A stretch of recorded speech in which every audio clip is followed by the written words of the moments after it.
Hello दोस्तों, नमस्ते, प्रणाम। मैं आपकी संगीता पटेल और अपने यूट्यूब चैनल में आप सभी का स्वागत करती हूँ। संगीता देहाती लोकगीत चैनल में बहुत ही प्यारा चुटकुला समधी गारी गीत है और समधी गारी गीत कैसे लगे कमेंट में जरूर बताना, लास्ट तक सुनना। चारि जननी के बैठैया उनमें बैठो ना जाए दैया, उनमें बैठो ना जाए दैया। समधी चारे जननी के बैठैया उनमें बैठो ना जाए दैया, उनमें बैठो ना जाए दैया।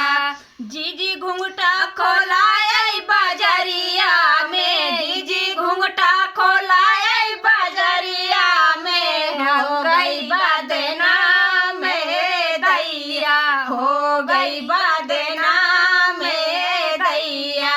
जीजी घुंघटा खोलाए बाजरिया में, हो गई बदना में दैया, हो गई बदना में दैया।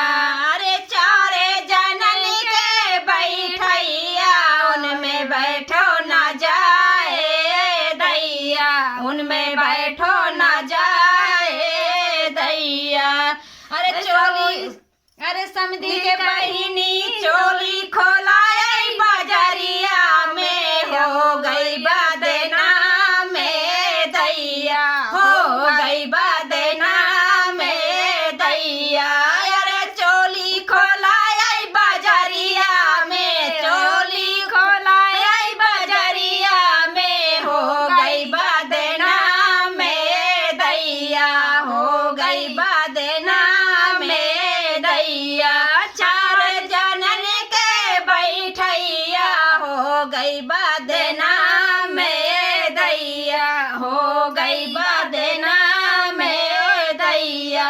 अरे समधी के बहिनी गलुआ कटाए बगलिया में, अरे गलुआ कटाए बगलिया में, हो गई बदना में दैया, हो गई बदना में दैया।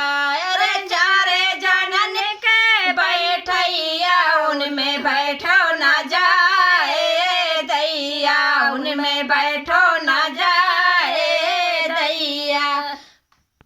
दुल्हा के बहिनी, दुल्हा के बहिनी छैला पटाए बगलिया में, हो गई बदना में दैया, हो गई बदना में दैया। दुल्हा के बहिनी छैला पटाए बगलिया में, हो गई बदना में दैया, हो गई बदना में दैया। अरे चारे जननी के बैठैया उनमें बैठो ना जाए दैया, उनमें बैठो ना जाए दैया। कैसे लगे समधी गारी गीत कमेंट में जरूर बताना।